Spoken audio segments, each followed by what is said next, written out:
오늘은 저희가 7가지 치명적인 죄, 우리 5번째 탐욕이라는 주제로 하나님 말씀을 선포하기를 같이 나누기를 원합니다.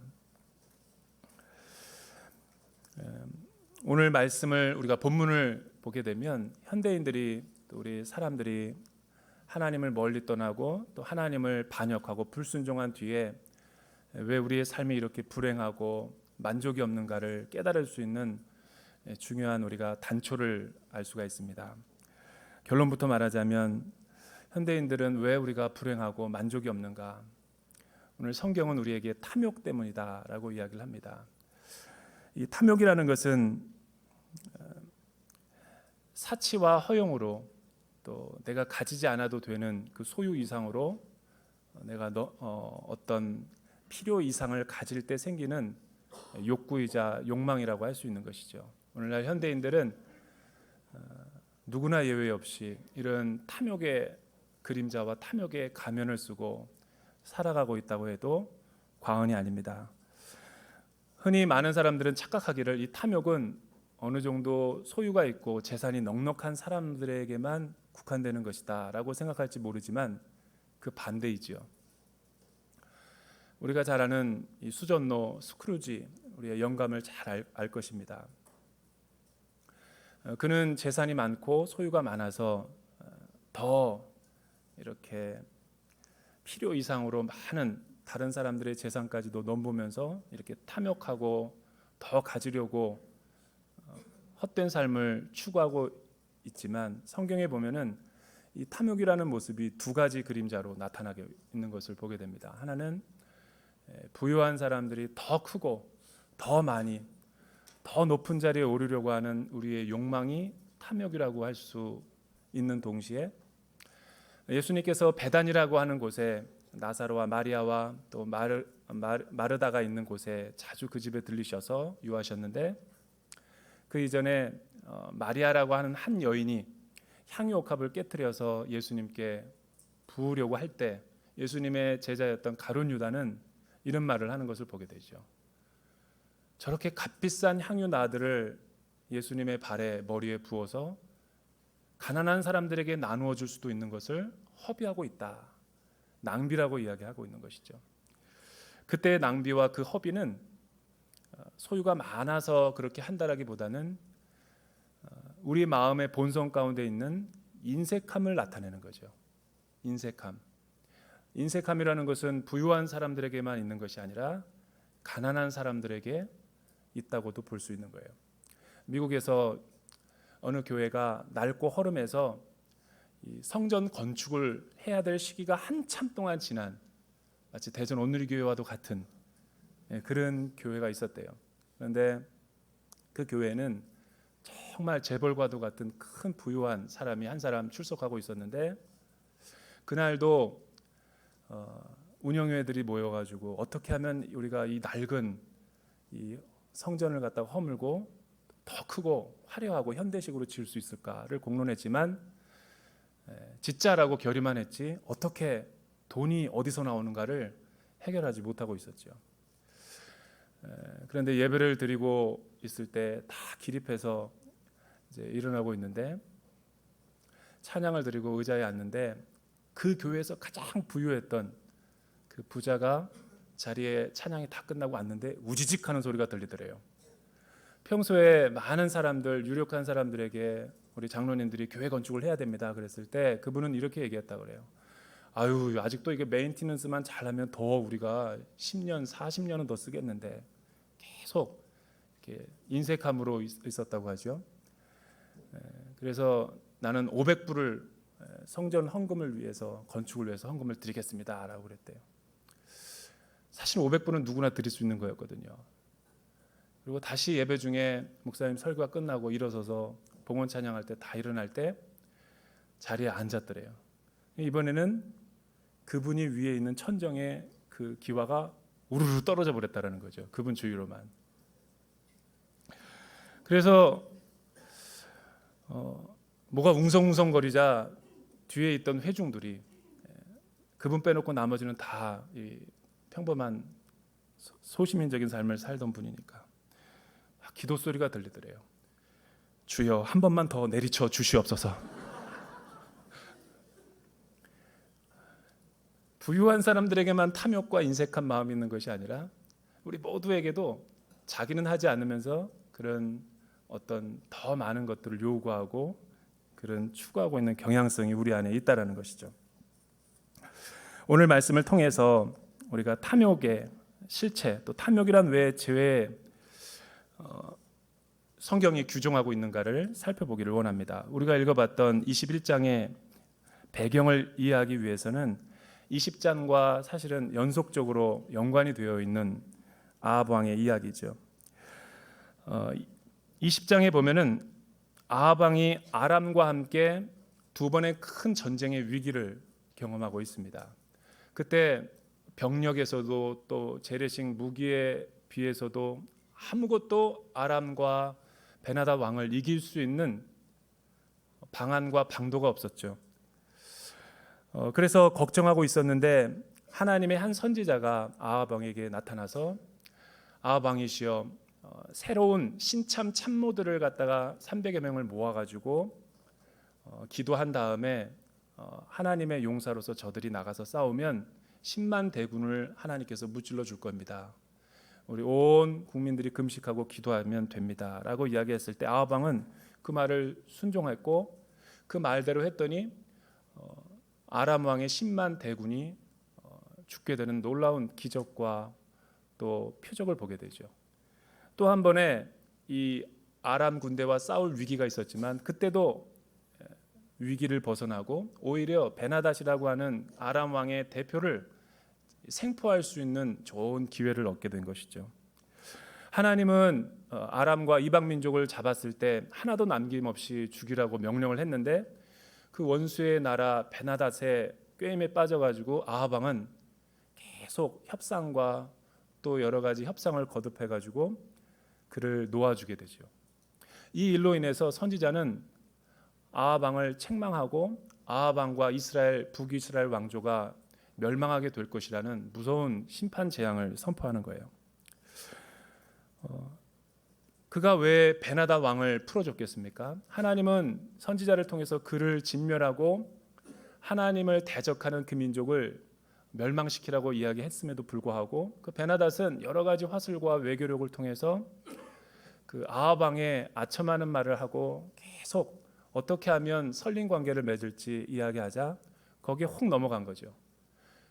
왕이시여, 당신은 이제 이 제국의 열왕으로서 북국 강병을 꾀할 수 있습니다. 왕이시여, 우리의 모든 문물을 왕에게 드리겠습니다. 내 자식과 처자들은 다 왕의 것입니다 라고 하니까 기분이 좋아진 이 아합 왕은 계속 우쭐한 모습을 하다가 결국 교만한 모습 가운데 빠지고 말았던 것이죠. 이 하나님의 음성을 들려주는 선지자도 책망하자 그 이후에 사건이 일어난 것이 오늘 말씀인 거예요. 여러분 21장 1절과 2절 우리 같이 한번 읽어볼까요? 한 목소리로 시작.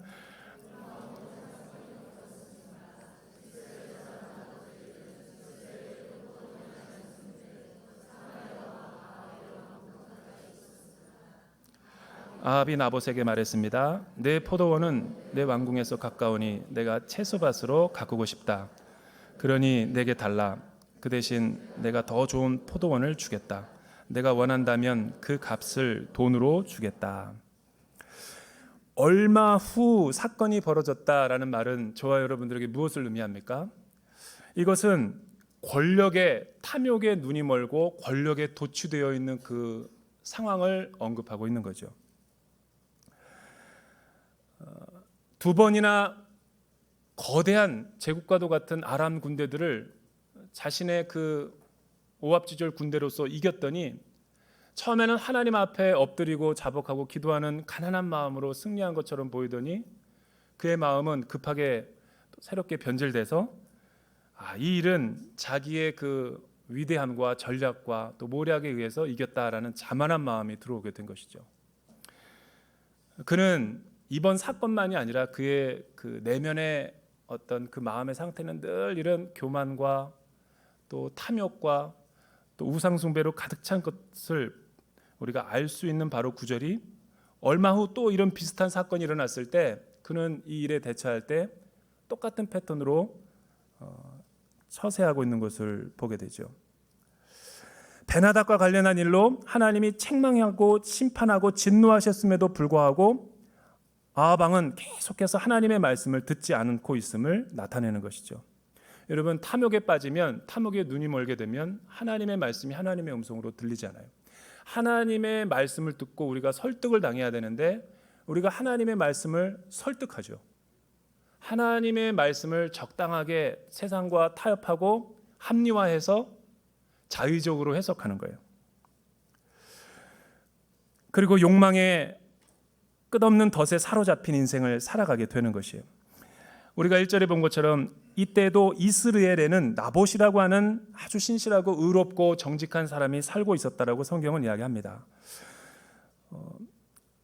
그런데 이 땅은, 이 나봇의 포도원은 어떤 땅이었는가? 성경이 증언하고 있는 것은 원래 모든 땅은 여호수아 가나안 땅 정복 이후에 12지파와 또 모든 지파와 가족별로 분배가 다 끝나고 났을 때 가장 이상적인 하나님의 나라의 형태는, 하나님은 모든 토지의 주인은 하나님이심을 언약에서 말씀하고 있고, 사람이 누구라 할지라도 조상들과 하나님으로부터 할당받은 그 땅을 마음대로 사고 팔거나 매매하거나 매각할 수 없는 것이죠. 그것이 하나님의 토지 정신이었어요. 그런데 나봇의 포도원은 바로 이런 의미에서 조상들로부터 하나님으로부터 받았다라는 것을 강조하고 있음을 우리가 감안한다면, 나봇은 하나님께서 그렇게 하라고 언약에서 말씀하셨기 때문에 모세의 율법이, 그 율법과 말씀을 지키려고 하는 그 마음이 너무나 강했기 때문에 그 땅을 아합 왕이 채소밭으로 가꾸고 또 다른 별궁으로 만들고자 했을 때 이런 제하에 거절할 수 있었던 것이죠. 그러니까 토지의 문제라기보다는 그렇게 매각하지 말라고 했던 것은 하나님이 그렇게 말씀하셨기 때문에 그는 그 말씀대로 살려고 했던 의인이자 정직한 사람이었다라는 것이죠. 그런데 아합 왕은 이 조상들로부터 하나님이 명한 명령을 어기고 이 땅을 자기가 유용하기 위해서 더 좋은 값, 또 더 좋은 보상을 통해 가지고 더 좋은 포도원을 제공할 테니 나에게 팔아라, 끊임없이 종용하고 있었던 거죠. 사실은 어떤 주석가들은 이 말씀을 해석할 때 그렇게 해석해요. 원래 사마리아에 이곳에 별궁이 없었는데 아합 왕과 큰 싸움에서 이긴 다음에 참모들과 함께 유흥을 즐기고 자기가 먹고 마시고 즐기게 하기 위해서 더 화려한 궁을 별도로 이곳에 짓기 위해서 그 땅을 취하고자 했던 것이죠. 여러분, 선지자 시대 이후에, 왕정 시대 이후에 이스라엘은 하나님의 말씀에 계속해서 반역하고 우상 숭배를 하게 되자 우리 마음 가운데는 하나님을 경외하고 싶고 하나님의 말씀을 살아내고자 하는 이 말씀에 대한 자세와 태도가 변질되는 것을 볼 수가 있어요.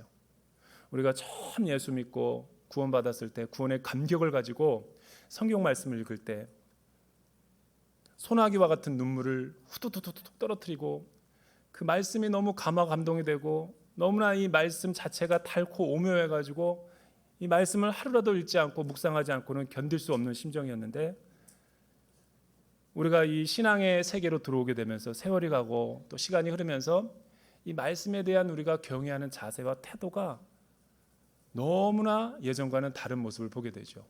왕정 시대와 선지자 시대 이후에 이스라엘이 얼마나 타락했냐면 하나님의 말씀이 들려도 아멘으로 반응하지 않았어요.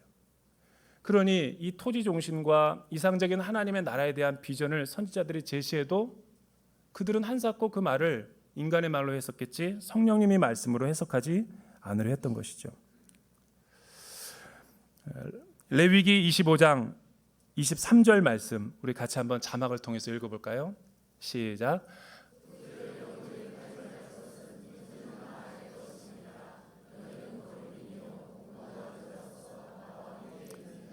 사실은 여기서 토지라고 말하는 것은 영토, 테리토리를 말하는 것이 아니에요.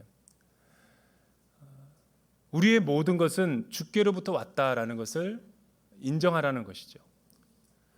여러분, 정치, 경제, 사회, 문화, 또 우리의 자녀, 우리의 직장, 생업, 우리의 건강, 이런 모든 것들이 우리는 오너가 나라고 생각하지만 이럴 때부터 우리는 하나님에게서 멀어지게 되고 하나님의 말씀을 지키려고 하는 경외하는 마음이 사라지게 되며 또 우리는 굉장히 하나님의 말씀을 쉽게 경홀히 여기는 경향성이 우리 안에 있는 것이죠. 그런데 우리는 하나님으로부터 잠시 우리에게 맡겨준 건강과 재산과 자녀들은 청지기에 불과하다라는 거예요. 주인이 타국에 갔을 때 돌아오기 때까지만 우리에게 잠깐 맡겨준 것인데 우리는 우리의 모든 것을 우리의 것이라고 주장하는 순간부터 건물주 위에 조물주라는 말이 있는 거예요. 건물주 위에 조물주가 아니라 내가 거꾸로 말했네. 조물주 위에 건물주라는 거예요. 간물주라고 그러죠, 요즘에 또. 모든 것을 이 주인의식을 다 나의 것으로 여기려니까 그렇게 나의 것에 대해서는 민감하고 필요 이상으로 가지려고 하는 욕구가 많은 것이죠. 사실은 아합 왕은 나봇의 포도원이 필요한 사람이 아니라 필요 없는 것이죠. 여러분, 탐욕이란 무엇입니까? 탐욕은 내가 가져도 되지 않는데, 소유하지도 않았는데 그 필요 이상으로 가지려고 하는 욕망을 의미하는 것이죠. 또 다른 탐욕의 정의는 그 탐욕의 소유를 통해서 그 탐욕과 소유에 대해서 사랑하는 게 아니라 소유 그 자체를 자랑하고 사랑하려고 하고 자기와 그 소유물을 동일화시키려고 하는 상징이죠. 그래서 사치와 허영과 또 남이 타는 그 세련된 차를 사면 나도 그 지위에 마치 있는 것 같고, 이런 것들이 시기와 경쟁과 계속해서 가게 되면 오늘날 현대인처럼 국가와 국가 간에 또 민족과 민족, 사회와 사회, 개인들 간에 이런 탐욕으로 얼룩진 삶을 살아가게 되는 것이죠. 탐욕스러운 사람들의 특징이 몇 가지 있습니다. 탐욕스러운 사람들은 이 자기가 가진 소유와 자기를 동일시하기 때문에 더 많은 욕구를 갖게 되는 것이죠. 그때부터 우리의 인식이 왜곡돼서 다른 사람들의 것도 더 자기의 소유하려는 경향성이 우리 마음 가운데 있게 되는 거예요. 그 소유를 넣지 못하고서는 날마다 불안하고 기쁨과 행복이 내 안에 없는 내면의 타락한 본성을 말하는 것이죠. 여러분, 그때부터 우리는 외딴섬처럼 고립되어지는 거예요. 왜냐하면 하나님이 우리에게 재산과 재물과 건강을 맡겨주신 것은, 은사를 주신 것은 나를 위해서 사용하라고 주신 것이 아니라 타인을 위해서, 하나님을 위해서 섬기라고 준 것인데, 그 재물과 탐욕에 대한 마음이 나에게로 향할 때 내 자신이 우상이 되는 거고 그 재물 자체가 우상이 되는 것이죠. 탐욕은 어떻게 보면 내가 만든 신일 수도 있어요. 그래서 탐욕은 우상 숭배와 똑같다라고 성경이 규정하는 것이죠.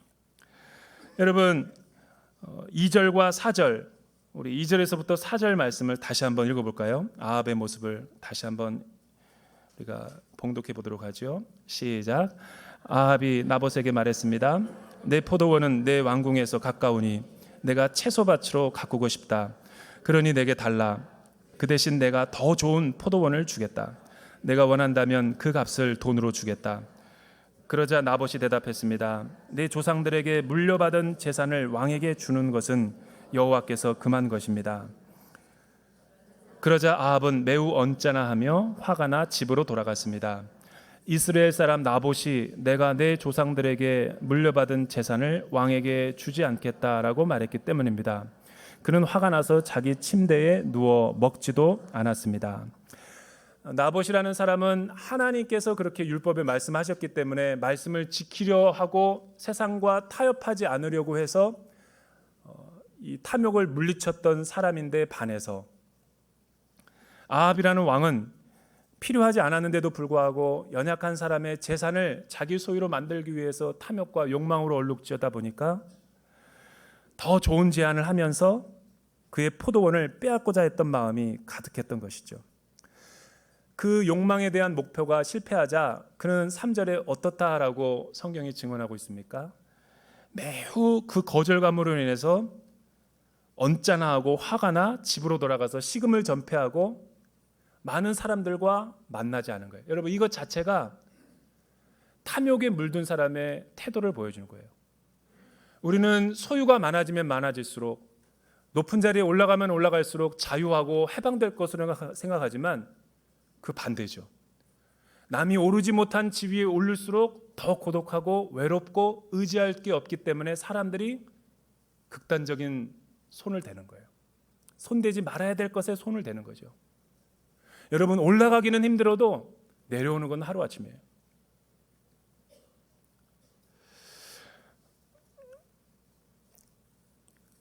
아합은 자기가 하고 싶은 대로, 자기가 추구하고 싶은 대로 얻고자 모든 것이 노력했는데 실패로 돌아가자 그는 절망에 빠졌죠. 그렇다면 왜 다른 포도원도 많고 다른 땅들도 많은데 왜 굳이 나봇의 포도원을 그렇게 눈독을 들였는가? 여기에는 약간 신학적인 더 깊이 있는 주제가 우리가 관찰해 보면, 여러분 신명기 7장과 8장에 보면 이스라엘의 소출의 대부분은 이 두로와 시돈과 그 이방 나라들에게 수출해서 부를 증대할 수 있는 부가가치의 핵심 품목이 바로 포도주였죠. 얼마나 이 포도 농사가 중요하면 이스라엘의 군대 갈 사람이 자기의 땅에서 나는 포도 소출이 열매를 내지 못할 때 군대를 가지 못하도록 면제를 해줬어요. 그 면제를 해줬다는 것은 뭐냐면 그 정도로 경제적인 것과 직결된다는 것을 의미하는 거예요.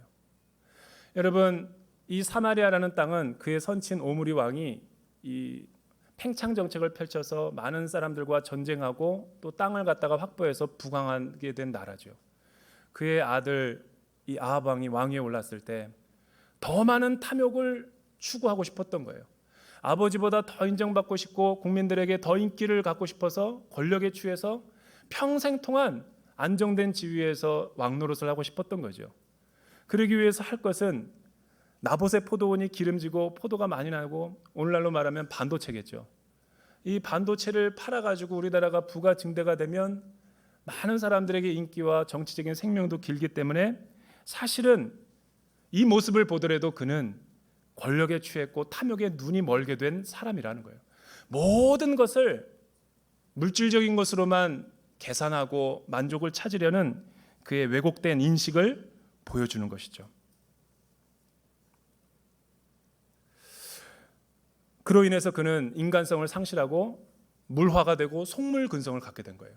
여러분, 이런 탐욕에 누운 먼 사람들이 우리 가정에나 우리 교회 안에나 사회 속에 많게 되면 세상은 어두운 그림자가 들어서게 되는 거예요. 우리나라가 지금 어려운 이유 중에 하나는 저는 이 탐욕의 덫에 빠져서 그렇다라고 생각합니다. 우리도 조심해야죠. 왜냐하면 우리 안에도 머더 테레사와 히틀러가 같이 있어요.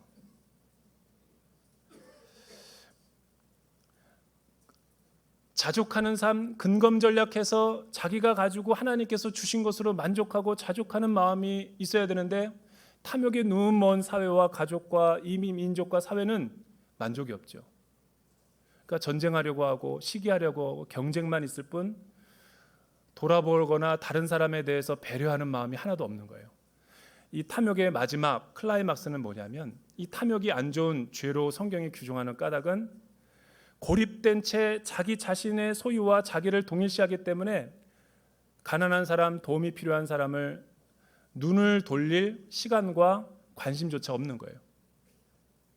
그래서 이런 사람은 스스로 멸망하게 되는 거죠.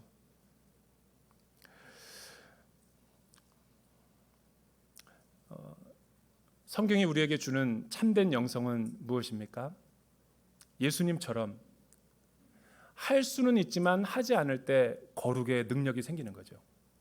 그는 근본 하나님의 본체시나 많은 것들을 누리고 소유하고 있으신 분이시지만 하나님과 동등됨을 취할 것으로 여기지 아니하시고 자신을 비워 사람의 모양을 입고 종의 형체를 가졌다. 할 수 있고 싶고 하고 싶고 원하는 대로만 하는 사람은 타락하게 되는 거예요. 그 소유를 얻기 이전에 그 마음 상태도 부패했거니와 수단과 방법을 가리지 않고 취하려는 그 나쁜 방법 때문에 멸망하게 되는 것이고, 또 그 소유를 손에 넣었을 때도 죄에 취해서 세상의 것들을 추구하고 세상의 것들을 즐기려고 하는 그 마음 때문에 탐욕은 무너지게 돼 있는 것이죠. 출애굽기 20장 17절에 보면 그래서 가나안 땅에 들어가거든 거룩한 성민으로서 너희가 지켜야 될 이 탐욕의 물리침 10계명의 10번째 계명으로 두신 거예요. 우리 같이 한번 자막을 통해서 읽어볼까요? 시작.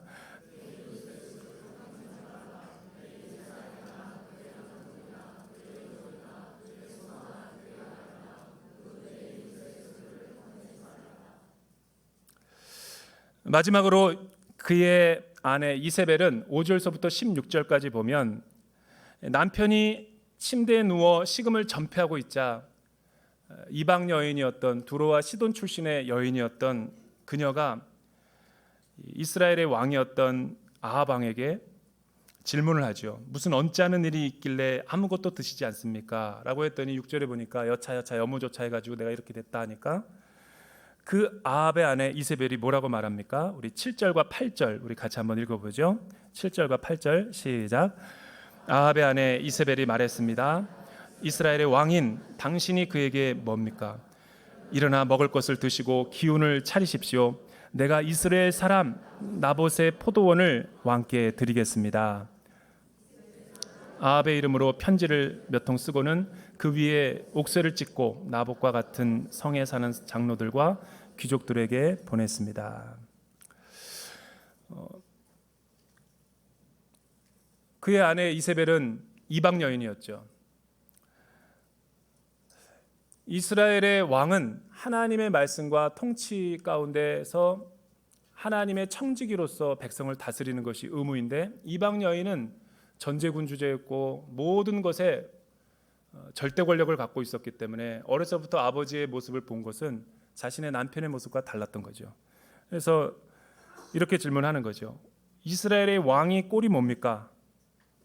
내가 대신 그 일을 처리해 주겠습니다. 옥새를 빌려주십시오 해서 이스라엘 나봇의 경내에 있는 귀족과 장로들 유력한 사람들에게 왕의 친서를 발송하죠. 그 친서는 이런 거였어요. 금식을 선포하고 나봇을 백성들 가운데 높이 앉히라. 그리고 2명의 비류 건달들을 함께 보내서 그 사람과 같이 있게 해라. 그리고 음모를 꾸미는 거죠. 그리고 술책과 선동과 공작을 내서 나봇을 음해하려는 거죠. 이스라엘 백성들이 금식은 아무 때나 하는 것이 아니었습니다. 하나님 앞에 큰 죄를 지었거나 사형과도 같은 큰 심판을 받기 직전에 온 국가적인 비상상태를 선포하는 것이 금식의 내용이죠. 그런데 나봇은 의로운 사람이었고 정직한 사람이었고 말씀을 준행하는 사람이었는데 금식을 행하라 그러고 사람을 모았고 거짓 증언하는 사람 2-3사람을 세워서 이렇게 말하는 거죠. 그가 하나님과 왕을 저주했다라고 소문을 퍼뜨려라. 언론과 모든 정치 공작과 모든 음해를 다 동원해가지고 그는 재판의 과정도 없이 음해당하고 모함을 당하고 죽임을 당했죠. 이것이 이스라엘 사회 가운데 지금 벌어졌던 끔찍한 일이었다라는 거예요. 그리고 그는 나봇의 포도원을 빼앗아서 아합 왕에게 바치는 것이죠. 사랑하는 여러분, 불의한 일에 대해서 하나님이 기뻐하지 않는 이 불의한 일이 이스라엘 경내에서 일어나고 있는데도 귀족들과 장로들과 많은 군중들도 반대하고 촛불을 들고 데모를 해야 될 판에 같은 패거리가 돼서 같은 동류로 전락했다는 거죠. 이게 하나님의 이스라엘을 심판하는 아주 무서운 영적인 혼돈의 상태였죠. 나는 이 말씀을 읽다가 두려운 거예요. 왜냐하면 이것은 이스라엘의 문제가 아니라 나 자신에게 해당되는 문제요, 우리 교회의 문제요, 이 나라 민족의 문제이기 때문에 너무나 두렵고 떨리지 않을 수가 없어요. 사랑하는 여러분, 우리는 다 권력에 취해 있어요. 권력을 잡은 사람들만 권력이 있다고 생각하지만 화장실 청소하는 아줌마가 청소하고 있는데 제가 계단을 올라갔을 때 내려가지도 못하고 올라가지도 못하고 있으니까 빨리 내려는 가야 되는데 몰래 내려갔어요. 청소한 데를 내려가니까 소리를 빽 지르는 거예요. 그때 알았죠. 그 작은 공간 안에서도 권세가 있다. 자기의 영역 안에서 힘이 없는 사람이 없죠. 교수는 교수 나름대로의 힘, 목회자는 목회자 나름대로의 파워. 우리는 각 가정 안에서의 그 자신의 위치로서의 어느 정도 힘도 갖고 있어요. 그런데 힘은 우리 하용재 목사님 표현대로 있을 때 조심해야 되는 거죠. 칼은 칼집에 넣어야 되는 거예요. 탐욕을 불러일으키는 촉발시키는 영적인 어두운 그림자 세 가지가 있는데 돈과 성과 권력이죠. 그런데 이 돈과 성과 권력 가운데 가장 무서운 것이 권력이에요.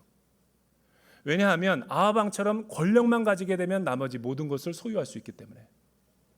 그러나 이 권력은 우리 모두에게 주어진 거예요.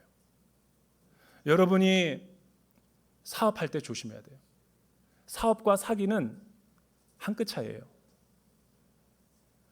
오늘 나봇의 포도원 이야기를 들으면서 골로새서 3장 5절에 있는 말씀이 생각났어요. 우리 자막으로 마지막으로 한번 같이 읽어보죠. 자막 시작. 그러므로 땅에 있는 지체를 죽이라. 곧 음란과 부정과 사욕과 악한 정욕과 탐심이니 탐심은 우상숭배다. 여러분, 탐욕은 우상숭배와 같은 거예요. 내가 만든 신인 거죠. 나를 만든 신을 내가 신뢰하고 그분의 통치와 다스림을 받아서 나에게 주어진 재물과 은사와 모든 것을 가지고 청지기로서 살아가고, 또 이 죄악을 탐욕이 밀려올 때마다 내가 이길 수 있는 방법은 공동체 안에 들어가서 훈련을 받으면 돼요. 공동체가 없는 사람일수록 탐욕이 눈이 멀게 돼요. 순회 들어가고 공동체 활동을 하고 이 여름에 아울리치를 가면 탐욕에 눈이 멀게 돼요. 탐욕에 우리가 벗어나게 되죠. 어제 아울리치를 갔다 와서 제가 좀 정신이 오락가락합니다. 아울리치를 가서 보면 참 너무 어렵게 사역하시는 선교사님, 그 한 영혼을 얻기 위해서 15년 동안 20년 동안 정말 자기를 비워서 종의 형체를 가져 사역하는 선교사님들, 어려운 농어촌 교회에서 어제 갔다 온 그 여수 운화 교회는 36년 된 우리 온누리교회랑 똑같은 교회예요. 근데 이 교회는 아버지가 갑자기 돌아가셨어요. 그래서 이 아들이 신학교를 나와서 다른 아주 큰 교회에서 잘 사역하고 있는데, 그 성도님들이 너무 어렵고 힘드니까 아무도 후임으로 안 오려고 그래요. 안 구해지니까 성도님들이 다 일제히 그 아들에게 사역하고 있는 곳에 찾아갔대요. 찾아가서 무릎을 꿇고, 아버지가 사역한 이곳에서 사역해야 되지 않습니까? 우리 양머리들은 무엇입니까? 제발 세습 좀 해주십시오 라고 했대요. 더 큰 교회에서 사역할 수 있고 더 대접을 받으면서 사역을 할 수 있는데, 그 젊은 목회자가 다 포기하고 계속 반대했는데 사회적인 눈치도 있고, 아버지가 아니라 성도님들을 생각하면 눈물이 나서 자신의 모든 기득권을 내려놓고 그 어려운 교회에 가서 섬기는 거예요. 거기 청년들 우리가 지금 34명이 가서 아울리치를 해주고 있는 거죠. 저는 우리가 대전 온누리교회가 예수님의 삶처럼, 성품처럼 우리가 탐욕을 벗어나 정말 청지기적 의식을 가지고 어두운 시대에 믿음 안에서 자족하는 삶과 성령의 사람이 되기를 주님의 이름으로 축복합니다. 기도하겠습니다. 하나님 아버지, 이 시대가 너무나 어둡습니다. 우리의 힘과 능력으로는 이 사회의 악과 죄를 이길 수 없습니다. 위로부터, 하늘로부터 거룩한 성령이 우리 가운데 7배나 부어지게 하셔서 탐욕을 대적하게 도와주시고 탐욕과 싸워 영적으로 승리할 수 있는 우리 대전 온누리교회가 되게 하여 주시옵소서. 예수님의 이름으로 기도드립니다. 다 같이 일어나